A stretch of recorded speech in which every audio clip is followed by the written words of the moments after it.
The phrase can neither confirm nor deny is misused. A lot.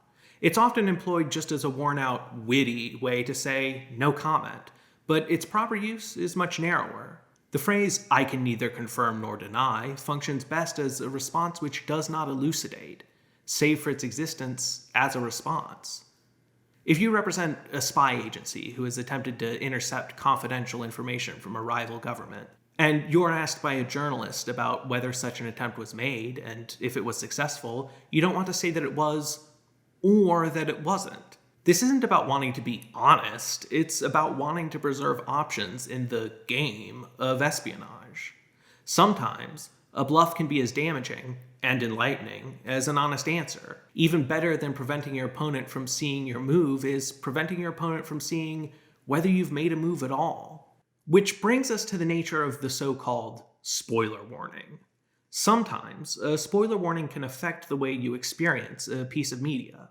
For example, if promotional material makes a television show appear to be a run-of-the-mill sitcom, and then you click on an article about the show that says major spoilers for the season 1 finale before it begins, you know that something else is going on underneath the surface. Even if you click away from the article without reading beyond the spoiler warning, when you watch the show you'll be extra sensitive to clues that, let's say, the world the characters live in isn't real.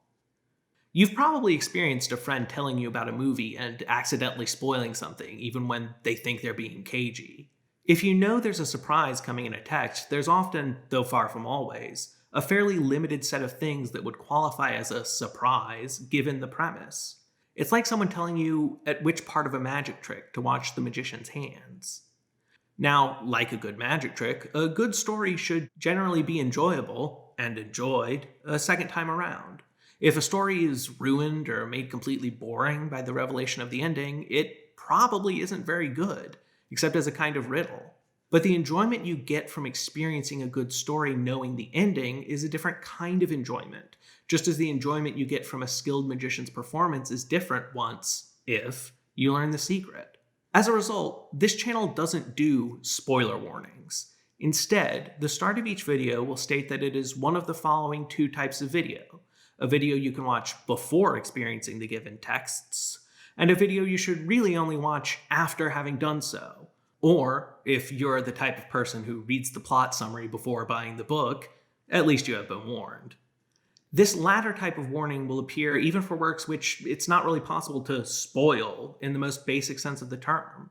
Whether you proceed, having learned only that the video expects familiarity with the material, and not whether the material itself contains surprises best appreciated without knowing them, is a matter for your own discretion.